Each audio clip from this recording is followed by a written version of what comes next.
Welcome to the Plant Cunning Podcast, where we explore a relationship to plants, other people, and the mysteries of nature. Coming to you from the high Allegheny Plateau in central New York. We are your hosts, A.C. Stauble and Isaac Hill. Welcome to the Plant Cunning Podcast. This week we are blessed and honored to have the amazing, legendary Jesse Wolf Hardin on the show. Jesse is a writer, artist, poet, musician, historian, and wilderness restorationist. He coined the term rewilding many years ago, and I think you're going to really enjoy this episode. We get very deep into this concept of rewilding, what he means by it, into ecological spirituality and ecological philosophy. And yeah, it's going to be really great. He is hosting this amazing gathering that's happening in Durango, Colorado on July 10th through 13th. It's called the Good Medicine Confluence, and I know that you want to go if you are close or even if you're far. I would love to go. However, we're having our own conference on the July 26th through 28th in central New York. So if you're closer to our way, our neck of the woods, then come to that. Or maybe you can go to both. That'd be pretty cool. But if you're in the area, definitely check the Good Medicine Confluence out. That's going to be amazing. And if you can come to our conference, the Plant Cunning Conference, July 26th through 28th at our small farm in central New York, you want to get tickets soon. They will be rising in price in 2 weeks. So get them now. We have an amazing lineup of speakers, including Seven Song, Pam Montgomery, Michael Bryan, Rebecca Byer, and many more. So you can check out that at plantcunningconference.com. No www needed, just plantcunningconference.com, and you'll find the full list of speakers and be able to get tickets. Okay, well, without much further ado, here is the show. Okay, so today on the Plant Cunning Podcast, we are very honored to have esteemed author, herbalist, musician, Jesse Wolf Hardin. So how are you today? Doing wonderful. Thank you so much. What a pleasure to be here with you guys. Yeah, thank you for joining us. So we do have a traditional first question on the Plant Cunning Podcast, and it's, how did you come to the plant path?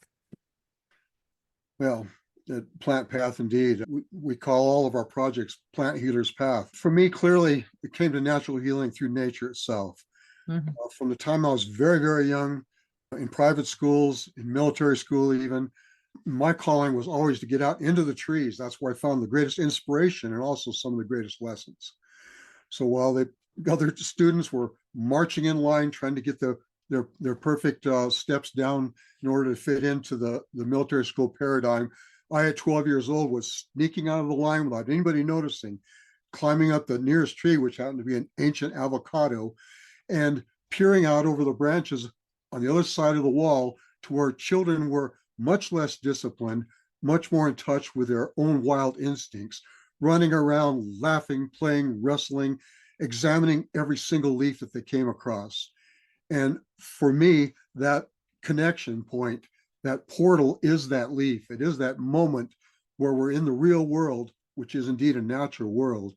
And then we come to it through some animal, some plant, a plant ally, the need for a medicinal herb, something that draws us deeper through that opening into this world of healing. And I mean healing not only bodies, but also society, culture, psyches, our own spirituality, our own mythos, and certainly the living planet that's being so rapidly destroyed. Mm. So from childhood on, I was what they call, quote unquote, a nature lover, and also a misfit in that none of the existing systems seem to honor, certainly not in the ways that indigenous cultures honor what it means to be a seeker, an explorer, a seer, or a healer. So it's many years later, and much study of plant life and all of life on the planet, much study of philosophy and animist religions, that I first met an actual herbalist, which was Michael Moore from, at the time, Taos, New Mexico, subsequently moved to Arizona. But I don't know how many of you viewers actually remember or have read any of the books of Michael Moore, but he was astounding in that he didn't go by the rules. He was constantly experimenting with plants didn't just take into account what's already known about their actions, but rather was finding new ways of using familiar plants and ways of using plants that nobody else was already working with. The one thing that I learned from him almost immediately was his primary motto of, if you only know one plant in the world and you know it intimately, then you have something to give back to the world, to those that need that medicine, and also as a teacher to teach about that medicine. So I got into herbalism not with the intention of becoming a clinical herbalist, but rather in learning all I could about the natural world and to be involved in the processes of healing politics and persona made it absolutely perfect dive in to come to that through medical herbalism. So while healing the body wasn't my number one priority, even as I had my own health issues to deal with, it turns out that they work hand in glove, that there's really no way to separate the processes, to separate nature from the science, from personal needs, from the greater needs of the world. And Michael Moore, I invited him to come and speak at an Earth First gathering, which was a radical environmental group, which was very active during the 1980s and 90s. We did these things called deep ecology medicine shows where I injected indigenous elders, music, reggae, rock and roll, and these talks in order to re-engage people with themselves, their authentic beings, and the issues at hand in their communities, whether it was the pollution of their community, the destruction of the redwoods in the nearby parks, whatever, but to make them activists in the sense of make active what it is that you believe in, act upon what it is that you most love. And so that was really 1991. And it wasn't too much later than that I met Kiva Rosethorn, my longtime partner in this business. And Kiva's intense interest in the clinical aspects of what it meant to be an herbalist, where she wasn't just satisfied with the mythos and the feel-good aspects of working with plants, but also was learning the specifics and somehow balancing those two. That was so exciting and stimulating for me. So when she told me she had never been to a herbal gathering, and when I found out that the few herbal conferences at that time were actually very far from our remote home in New Mexico, then I said, well, let's do one. So the Good Medicine Confluence really was an exploration of doing what I have all my life, which is attempting to do the impossible. Well, I don't have a business acumen. We had none of the skills required to make a gathering work, and yet somehow it did. Wow. Now for 14 years in a row, people have said that's home. That's the one place where I feel seen for who I truly am. It's where I can be who I am and express my dreams and my desires and my wildest thoughts without being, dissed or neglected or laughed at. And so to provide that became central to my mission of helping the earth, was to help these amazing individuals, because I found herbalists, and probably the viewers of this channel, which represents both spiritual, magical thinking and scientific herbalism. So I think in that kind of a grouping and this kind of an audience, what you have is some of the most wonderful people imaginable. Seriously. I agree. Yeah. So I'm someone who has never been that comfortable around crowds of people. And yet when I've got 250, 350 people at this gathering, I feel like I have family. And throughout the rest of the year, even though I'm here 7 river crossings from pavement, many miles away from an alternative community, and yet I still feel a part of this clan, this tribe that sustains me and interacts with me throughout the year. So I feel like that's what I've come home to, and that's what I'm now helping to create.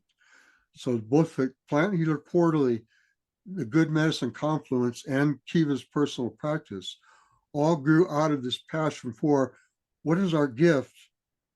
What is our greatest inspiration? What's our heart called to? What are we so excited about? We can't hardly sleep at night. We got to get up and take it on and do it. How can we make that life an art and a gift? And so really that is my herbal path. So beautifully said. Yeah, it sounds like for you the plant path is a path of spiritual practice as well as political praxis. It's like combining both of those. Inseparable is, I'm saying that as if it applies to everybody, but perhaps it does. Like, there may not be even a possibility of political action that makes a more just world, or fixing a problem with our bodies or our clients or our friends or our families' bodies and conditions. That may not even be possible without an engagement that includes something that we very often call spiritual, very often call animistic or inspirited. And certainly it's personal and emotional, as well as being practical and physical. Yeah, I definitely think so too. For me, they are inseparable. And it's sort of like in esoteric philosophy throughout the world, there's the microcosm and the macrocosm, and they're linked. They're part of. So when you're working on yourself, when healing yourself, healing those around you, you are also healing the world. That's the way I see it, at least. And absolutely, vice versa. Yeah, you went through a lot of things during your life. I guess you came of age in the early 70s. Correct. So like right after the hippie movement kind of done its thing, and right at the end of the hippie movement, when the people were trying to figure out how to take some elements of that, including the spirituality and the emphasis on freedom and justice, and make that real in the world rather than just platitudes. Many people had the opportunity to drop that and fit back into society. Some of the people I knew and some of the greatest writers, mentors, and philosophers, spiritual teachers that I worked with, just took that and ran with it, and actually helped manifest a new reality that all of us can plug into today. Yeah, so you were around some very interesting people, including folks like Gary Snyder. Yes, indeed. I gravitated up to teachers. I consider my number one teacher to be the natural world by far. But I also consider the human teachers so important to my life. And from an early age, from the time I ran away from military school at 13, I was pursuing the writers that had most stimulated me through their books, the teachers who most excited me, the Baba Ram Dass, Ralph Metzner, Theodore Roszak, who few know now, but who was the author of The Making of the Counterculture. All these individuals, Barbara Moore from The Great Cosmic Mother, all of these people slightly crazed, entirely genius and gifted, and giving that to the world in all their individual, very individualistic ways. So I would track them down. In Barbara Moore's case, she was so paranoid of the system that she wouldn't let anybody into her house. So I had to, just knocking on the door didn't work. To see her, I had to stand out there and play an African djembe to make her so curious that she opened the door to see who's this crazy ass long hair out here beating on a drum in front of my Albuquerque house. Gary Snyder's wife came out with some strawberry shortcake in order to get me to leave a little quicker, because they have so many people trying to meet them at that time. But I just stayed resolute, determined to meet him, to interact. And I became what he sort of thought of as a counterbalance to his infinite sweetness and hippieism in my wildness and uncontrollability. And so, these were the people who affirmed in me who I am and reminded me through their personal examples that we can make a difference in this world, even if it's only in a small group, a small community, certain like-minded folks around the world. But nevertheless, we can have an impact, and that's part of our destiny on this planet, is to have that spiritual and physical actual impact to manifest. Yeah, definitely. And it's also interesting to me. So you coined the term rewild, right? Rewilding. Yes. And that's a term that has come to be really rather popular over the last few years, as well as the term like animism has come really to the forefront in the last 10 years or so too. And everyone has their different definitions of words and how these terms, what they mean to them, But it'd be very interesting to me, like what you meant by rewilding and how you use it and how you see what that means for you, and also like how is it the same as what it's come to mean or not, or yeah.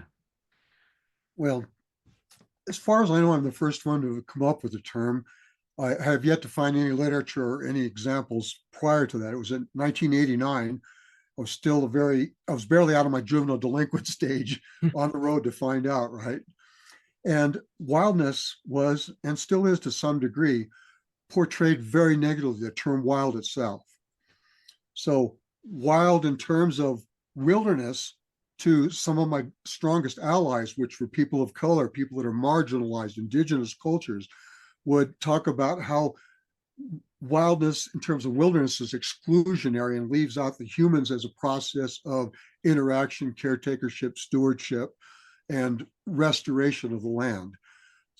And so that was one problem that we needed to work with that. How do we talk about wilding in a way that includes and doesn't exclude humans and the natural human being in a natural environment?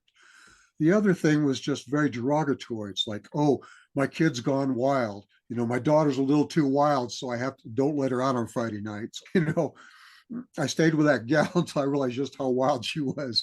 So these endless examples. We had politicians like Ronald Reagan when I was young, talking about all the different presidents talking about crime in terms of wildness in the streets. When 4 Black kids were arrested for a crime they didn't commit and became known as the Central Park 5, I believe it was, in New York City. And they were demonized. Everybody wanted to hang them immediately. All the national press was all over it because they were these dangerous creatures that ran around acting wild and attacking people in the park. Turned out they didn't even do that, first of all. But the idea that wild was conflated with harm instead of equated with the positive. Yeah. And so as someone who studied nature and biology and social psychology, I had to ask myself, what is the positive wildness that we're talking about? What is the balance to this uncontrolled, dangerous wild? And it is the original nature. So I think of wildness as what is our state pre-civilization. It doesn't mean that we have to leave civilization to experience it, but as we delve deep, first of all, into ourselves, what is there in us that is so natural that it predates and usurps any of the conditioning that we've had, conditioning of fear, control, having to mimic each other and chime in and amen corner everything, adopt biases of our current culture. What is there underneath all of that if we throw that away? If we take off the veneer of civilization, then what is the flesh underneath it? That is a self-willed. Notice the connections, between the word wild and willed. Yeah. Mm-hmm.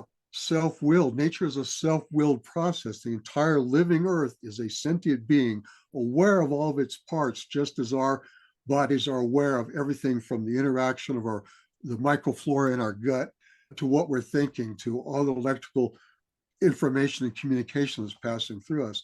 Same thing with this living earth, once called Mother Earth, more often I call it Gaia, referring to the ancient Greek goddess, because Gaia talks about a self-motivated, self-regulating planet. Okay. Yeah. So rewilding then would be to how to reclaim that wildness. And you talked about what has it turned into? Well, within just a few years of my first use of the word, institutes of protection and restoration and conservation, we're talking about like the Rewilding Institute. We're talking about how do we have certain parts of the world set aside almost like a park and allowed to become their closest as possible to their Paleolithic, or at least their pre-Anthropocene form, unintruded upon by us. That's not what I meant at all. In fact, as I started this out with, I do not even accept that there's a wilderness that doesn't welcome home a rewilded being. Yeah. So how do we combine those things? How do we make the world wilder, not in terms of more dangerous and unpredictable, but more natural, more spontaneous, more sentient, more empathetic, more present, more aware, more conscious, more feeling, more caring, more responsive, right? Responsible, able to respond. That's what wildness is. And so rewilding is how do we reclaim that for ourselves and then help give that back to the world to make it a wilder place and therefore a more meaningful, just, purposeful, beautiful, and blissful place. Yeah. And what do you think are some main ways that individuals can go about rewilding and deepening that connection with nature? Well, I would say the first step is to separate ourselves from our conditioning, even if it's only for the moment. And I'm not saying we can't readopt mannerisms, change our language in order to fit into different groups, but that while we're considering this process of who are we originally and authentically and divinely, set aside those conditionings. The worst of those conditionings in my book is imagining that we're separate or better or apart from. Totally. Okay. Another one is fear. We're taught to be afraid. I mean, social media, national news, the government itself, corporations, none of that could exist without playing constantly upon the factor of fear. A wild being does not live its life in fear. Yeah. It lives its life with an initiative of joy, excitement, exploration. I'm hungry. I'm horny. I want to make love. I'm drawn to that tree. I want to sit underneath it or hang upside down in it like a child would. That is the natural being. That is the natural state. That is the wild state that we're looking to get back to. So once we set aside conditioning and expectations, both that we hold for ourselves and that society holds for us, now what is left underneath that? Who is that being? What are you really feeling? Take away the dogma. What are you really thinking? Take away trying to please other people, or not even please them, but trying to satisfy them with your sameness. And then who are you? What about you is unique and different from every other being on the planet? I mean, even in a vast field of yellow flowers, all the same species, each and every one has an individual expression. One petal a little wilted, one's a little darker orange than the others, one's getting more sun so it's taller, one's not getting as much, so its beauty lies in it, how small it is and still underneath the arbor forming and growing. No two plants are alike, no two beings are alike. Also ask ourselves, in what ways are we connected to, similar to, the same as all of our relatives? And that, by that, obviously, I mean not just all of humanity, but our relatives, the animal world, the mycorrhizal fungi, the trees that we go to for solace and for inspiration. What do we hold in common with them? That will lead us to what is our role, just as each, some plants, some trees require just certain plants in order to work with them symbiotically, in order to transfer nutrients or transfer information from one tree or one grove to another, to know what is needed in the soil, to recognize when there's an infestation of something attacking nearby, and how to activate our chemical responses. So each of that is an individuated gift to a process that's a relationship. And it's a relationship not because it's something outside of ourselves that we learn to work with and ally with, but because it is a part of us and we're a part of it.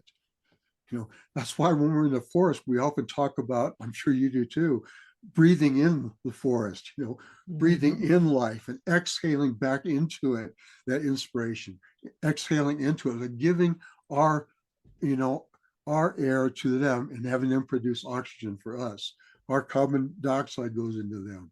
So it becomes this whole process that's energetic, elemental, and spiritual, in which we're interacting not with another being, not with an extraterrestrial, but ultra-terrestrial, with extensions of, relatives of, parts of, organs of our own being. Yeah. We're all part of the same larger being. Then we're all, it's like different a finger and a toe and a liver in communication. And that's, to have a healthy body, you want all the parts of the body to be in communication. Exactly. And that's why ecology is such a good model for natural healing. Yeah. Because, all those same principles apply.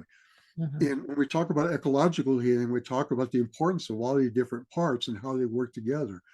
It's the same thing with dealing with the body. We can't just treat a condition or a symptom or an organ separate from all the rest. That's why tonics are so important. That's why nutrition is so important. That's why personalizing a formula to each person and not just doing the stock formula of a book is so crucial. Yeah. Yeah, and I really like what you're saying too. Started to talk about how there are like more institutionalized rewilding. The idea of that is to set aside these places for so humans to not go into, and that's what wild is. But when you look at the actually how traditional cultures interact with the ecosystem and the land, it's always it's being part of the land and being part of the bioregion, interacting with the plants and the animals. And in if we look at as humans as part of Gaia, like we have a function, and the function isn't to just pollute.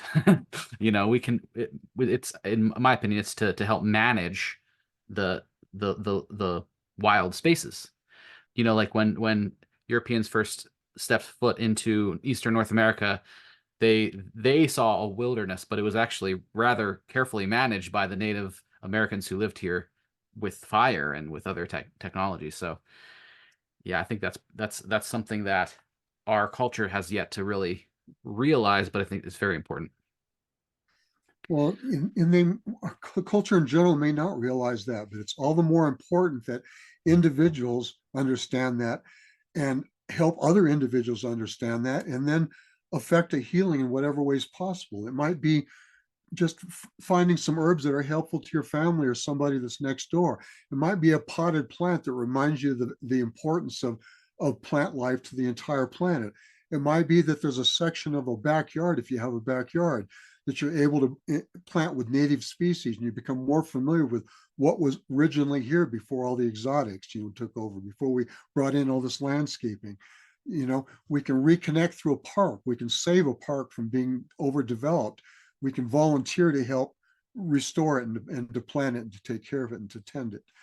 But there's really only two ways that this can go historically, and that is we can have a rewilded planet in which humans are rewilded and a part of that, a caring, loving, considerate, hyper aware, very motivated, very responsible part of that, a blissful part of that. Or we will have a wild earth once again without human hominid participation, because there's only two ways this can go. We can't continue to act, most of humanity cannot continue to act outside of the natural balance, outside of the natural systems, and try to control it from outside, just out of a narrow view of what the value of that place is, without connecting to it heartfully, without connecting to it actually, touching it, feeling it, knowing it as a part of us. So we can rewild and bring this planet back into wholeness that includes some incredible human expressions. The poetry of humanity is amazing. I mean, what other species? I mean, our elephants can paint.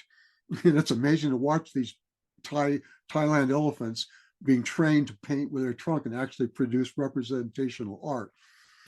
There's no other species that has the wide diversity of cultural expression, of artistic expression, of philosophic understandings and explorations.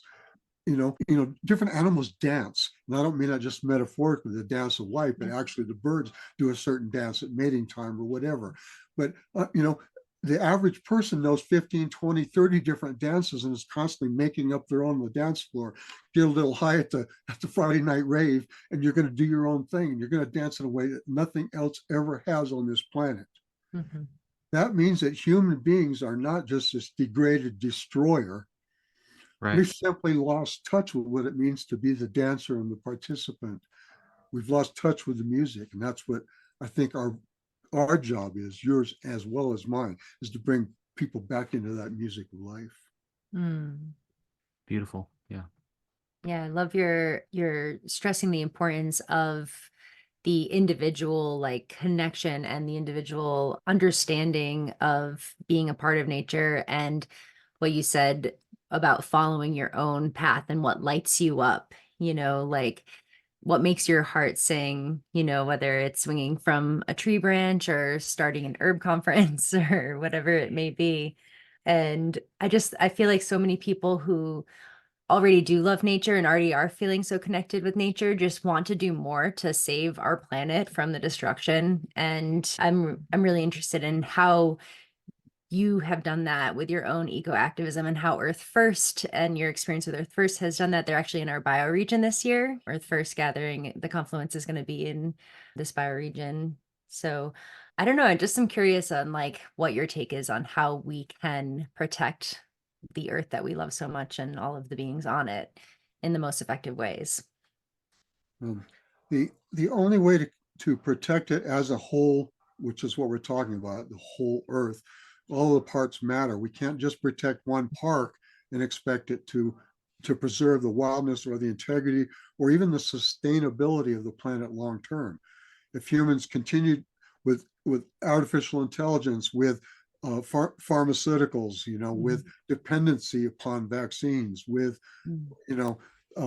all these different, in the wars and the constant threat of nuclear war, messing with DNA itself, with the very basis of evolution. All of these things are extremely dangerous to the planet and would require that the bulk of humanity recognize themselves as truly being part of the body of the Earth. Then it becomes not a matter of how do I leave the comforts of my city and my home and for a short period of time protect a particular part of nature, but it's rather how do I get in touch with my own nature and instigate some change that makes it possible for not only the sustainability of the natural world, but for the sustainability of humankind. Because right now we're not proving we're sustainable. We've proven we're some of the most amazing, interesting creatures that ever existed. We're also proving that we're infinitely capable of forgetting that fact and destroying the very world that we depend upon. So this process of starting with self, then should move out to, like I say, do something with your yard, plant a garden, pick a single tree to attach yourself to in a nearby ridge or forest. Work with local groups, starting with bioregional, because too many people make the mistake of saying, because we're working on fixing the whole planet, I'm going to join a group that just addresses that. No, find ways, the points of entry. Those points of entry might be a group that's taking care of a particular park, for example, that's restoring a watershed, like the river that flows through Austin, Texas. I mean, you will pick out one particular, not issue, but need, and then you will work, selflessly and heartfully in order to address that. In that process, the river may or may not have been saved. The park may or may not have been beautified and rewilded. But in that process, to whatever degree you're successful or not, you will have put yourself in touch not only with your wild natural self, but with your sense of purpose. If it was a world of only a handful of primitive animists, or if it's a world overcrowded where most people are out of touch, the job remains the same, the work remains the same.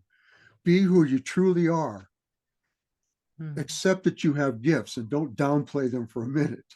And find ways to give that are not only effective, but beautiful and enjoyable. Yeah. Yes. Love that. Thank you.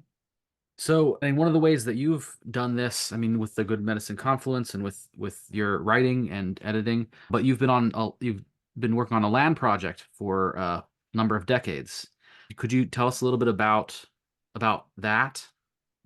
How you got started and what it has become, and how you got, what the purpose and the processes of what it's like.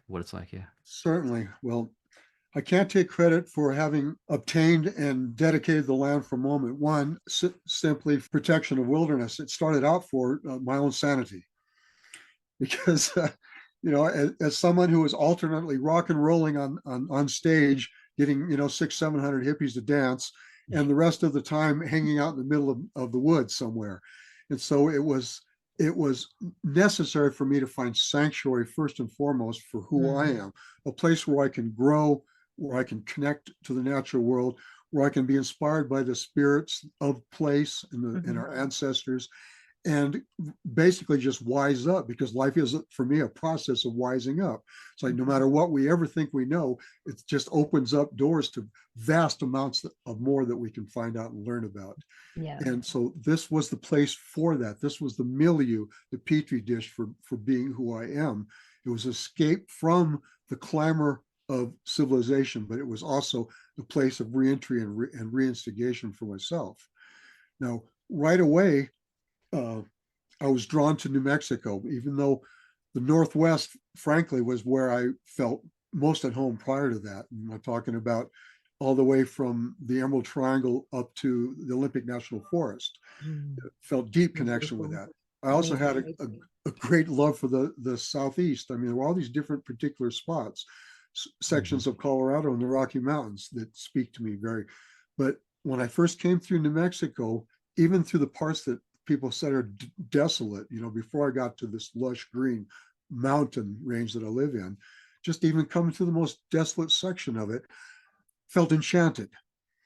It felt alive, and it enlivened me. And so the same thing that called to all these artists and poets that have come here from, D.H. Lawrence and all these different people that have come, Baba Ram Dass coming here to start with his spiritual work.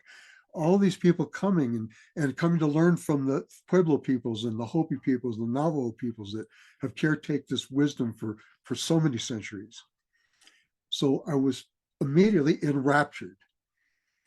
And I was talking about the importance of following your bliss and following your heart. Well, my heart told me, stay. And the first time I left this area of New Mexico in particular, the Gila Wilderness, I felt like I was having my roots pulled up from the ground. I felt a physical pain from it. I felt amiss, even at the foot of a waterfall outside of Gatlinburg. As gorgeous as it was, I still felt like I wasn't home. I wasn't close enough to make sure the place that I have promised to is protected and cared for. Out of sight, not out of mind, but out of sight of the place where I needed to be. So it's kind of like that kid's game of, where they say colder, colder, colder, warmer, warmer, when you hide and seek, isn't that what it is? Yeah. So I felt colder when I left and warmer when I came. And it was specific, not even to New Mexico, but to the Gila Wilderness, the first wilderness ever protected from logging practices like clear cutting. Aldo Leopold had his spiritual epiphany when he started out as a scientific understanding and ended up being Aldo Leopold's spiritual epiphany, which is the Green Fire story. Are you familiar with the Green Fire? No.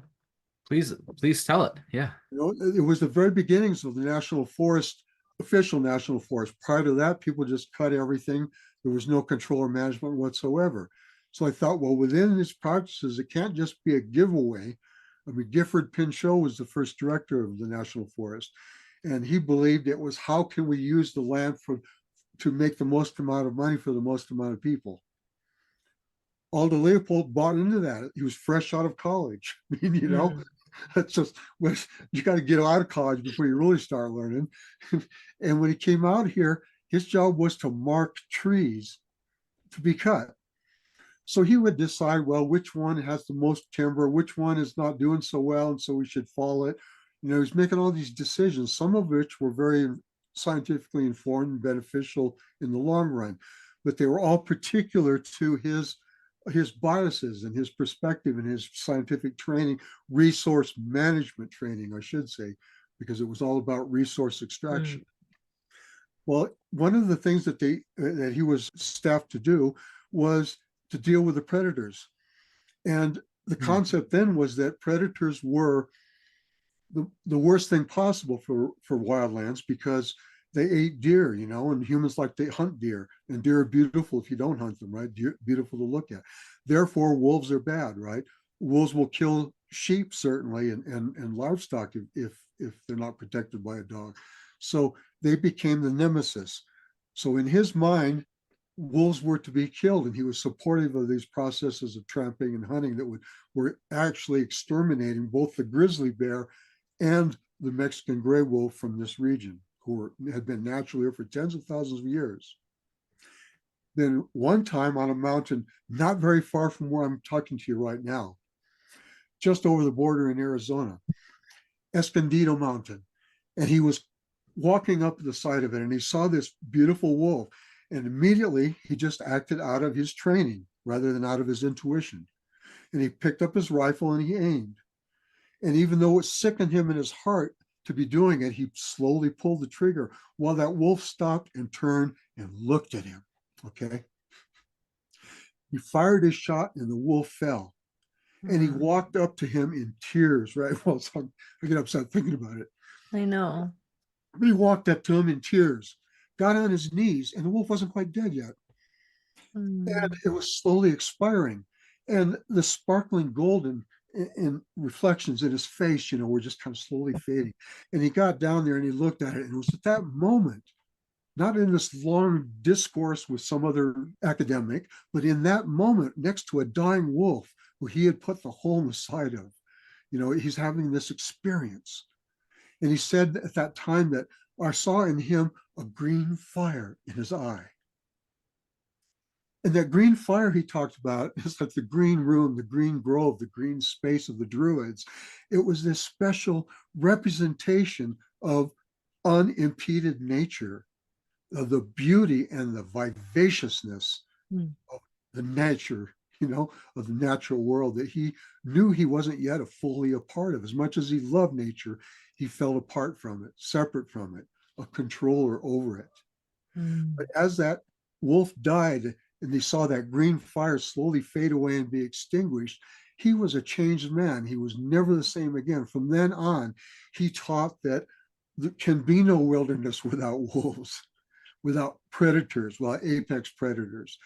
They are what, and scientifically it's proven now. I mean, if you've heard about the Yellowstone wolf experiment, to where there were so many elk and moose that they were destroying completely the riparian areas, particularly along the rivers and the ponds and stuff.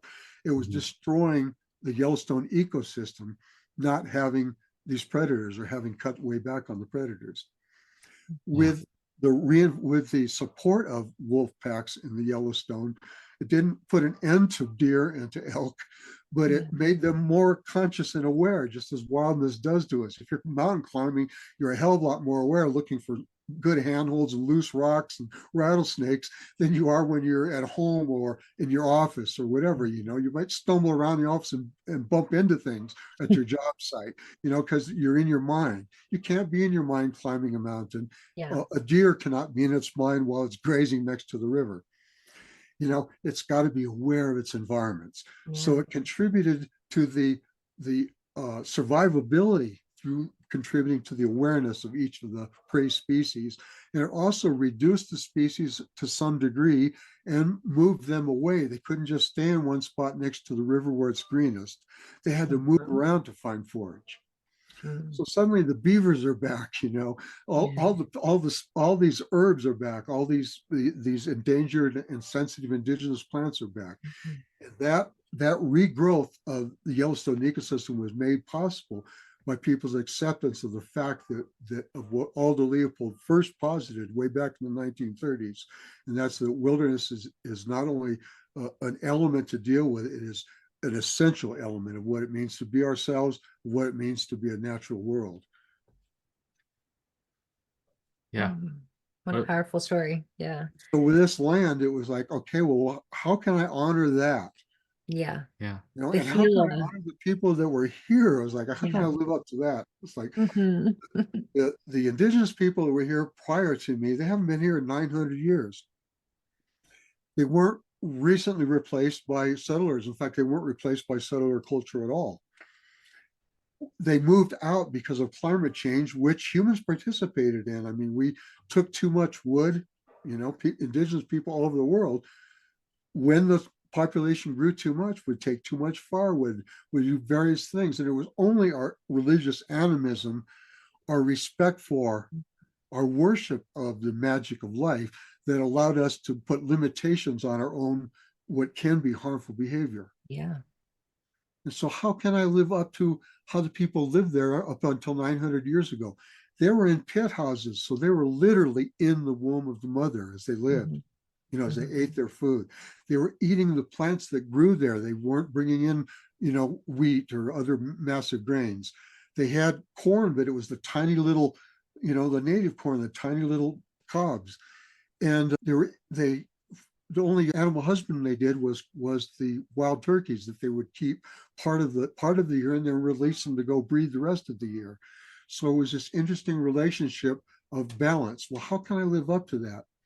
In fact, it was at the time that I most doubted, am I even deserving of being in this special piece of property? The locals, this county that I live in, Catron County, is only 2% private land. All of the rest of it's national forest, meaning nobody lives there. And most of the few people that are here are cowboys. They're part of this culture of extraction. They love the land, but they're not particularly caretakers. They don't have a great sense of that. They're ensconced in their houses when they're not out during hunting season. So here I am in this environment with a piece of property that they say has got nothing on it but rocks for their livestock to eat. It was a little rocky with beautiful cliffs, gorgeous volcanic cliffs. But part of the reason it wasn't greener was because there was so much livestock. Yeah. The first thing I had done was to chase out the cattle in order to allow that regrowth. So they wouldn't just eat the young cottonwoods, and the cottonwoods would have a chance to grow back. Mm-hmm. There were no trees along the river at all. There were giant, majestic pines on the mountain above me. There were oaks and piñones and junipers, but there were no, as I say, riparian trees. Yeah, there was nothing riparian along the river. So the cottonwoods, the willows, the alders were completely absent. Right now, I have cottonwood trees that are 115 foot tall. Wow. And those are my babies, right? So I haven't done a Wow. good job at gardening. I messed up every marriage that I was involved in.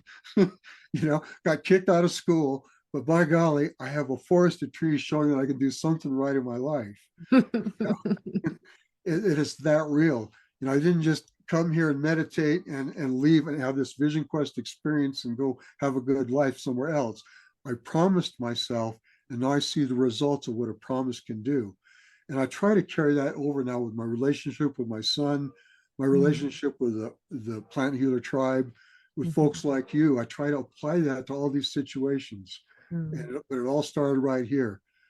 What's a place that's so important that I will give my entire life to it, that I will promise my life to it? So there was a moment when, this is awful personal and you may want to cut this, but there was a moment when this wonderful activist woman that could put me in my place, which I love, and just always filling in the blanks for me. And she was so on it and so active and so caring. But she had connected to me through our work. She had not really connected to this place. So it could have been any beautiful place, and I sensed that deeply. Well, I facilitated her leaving me, even though it meant that I would once again be alone in this paradise. Not alone, of course, but without human companionship. Yeah.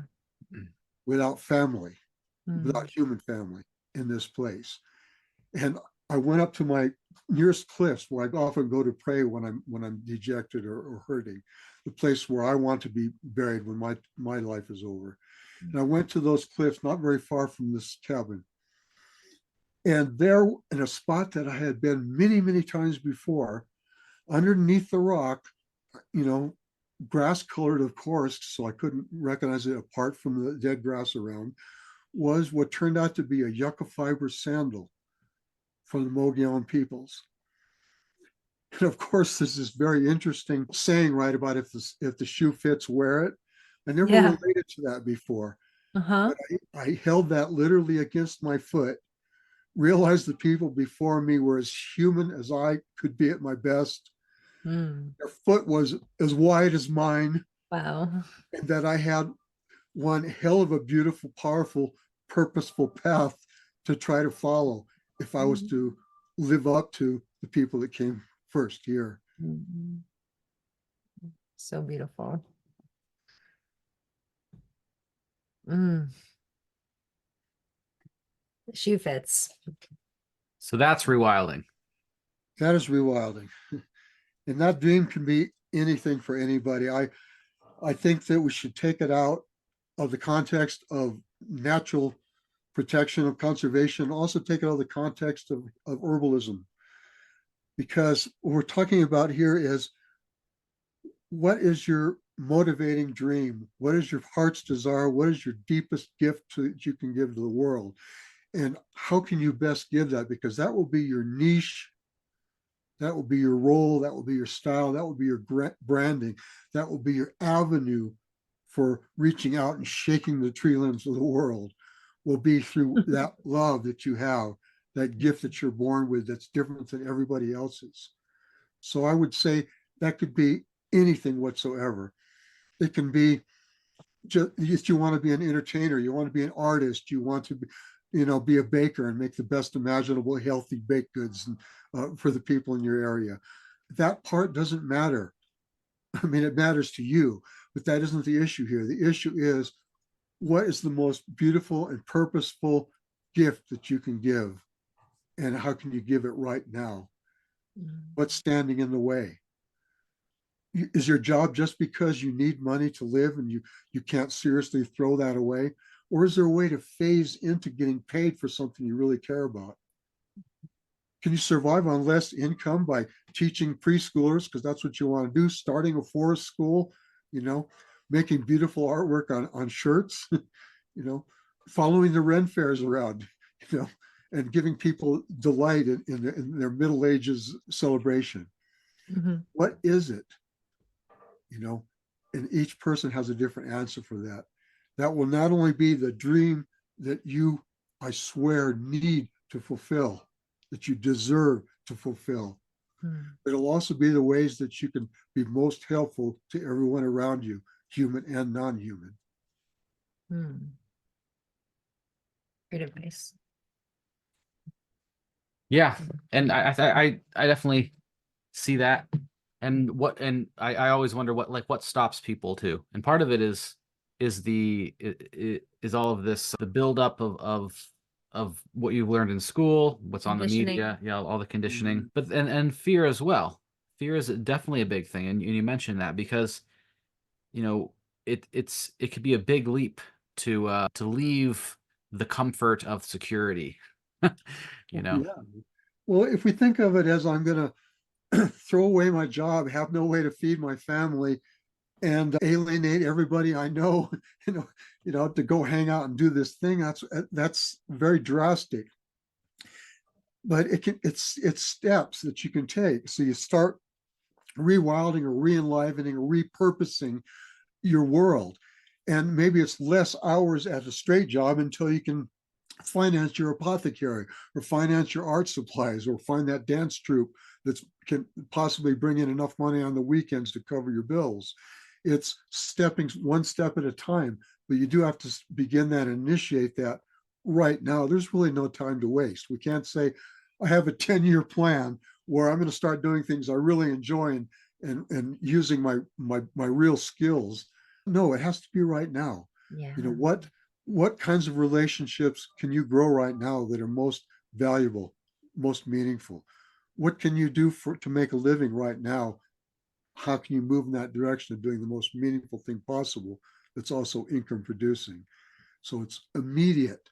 It's not complete, like stepping out of everything and just giving up and being helpless out there, but it's taking one step, but you have to take that one step right now.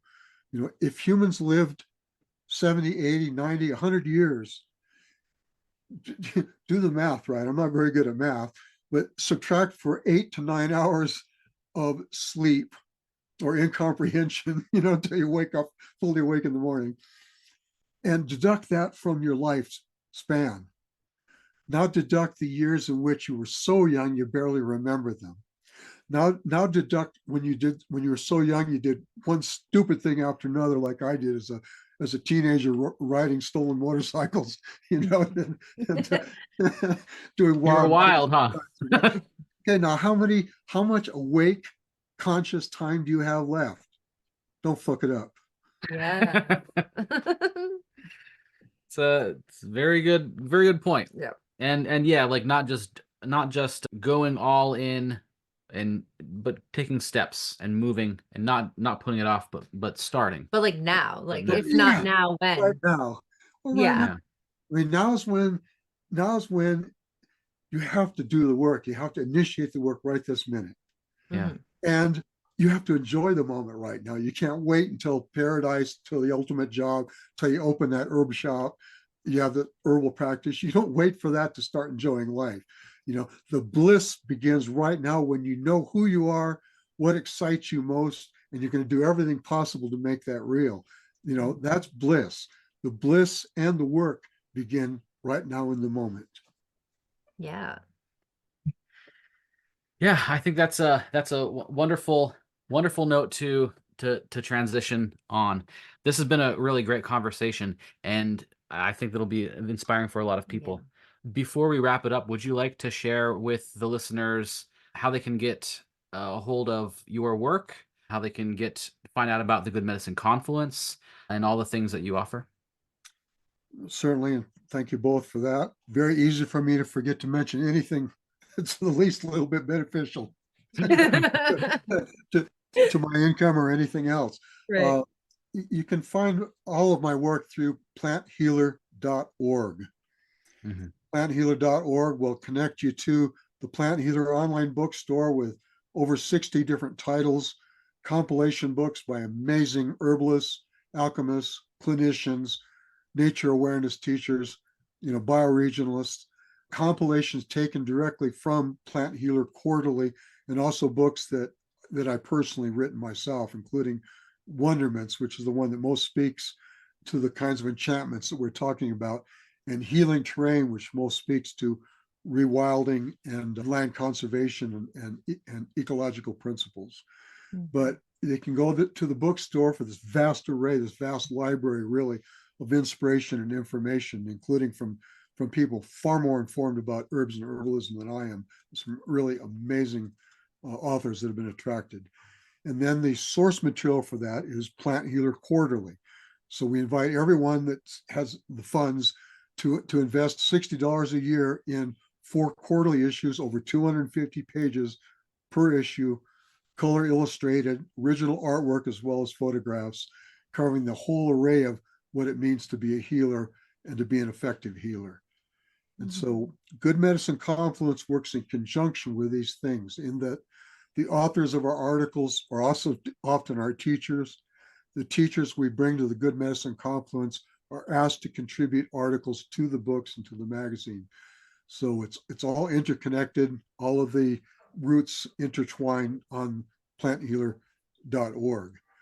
The Good Medicine Confluence in particular is an annual, not just one of the most amazing educational events that I've ever participated in, but it's one of the most diverse, both in terms of the subject matter, from alchemy to indigenous practices to justice, to herbalism and transsexual issues, and just basically anything to do with what it means to have a more whole, realized life and planet.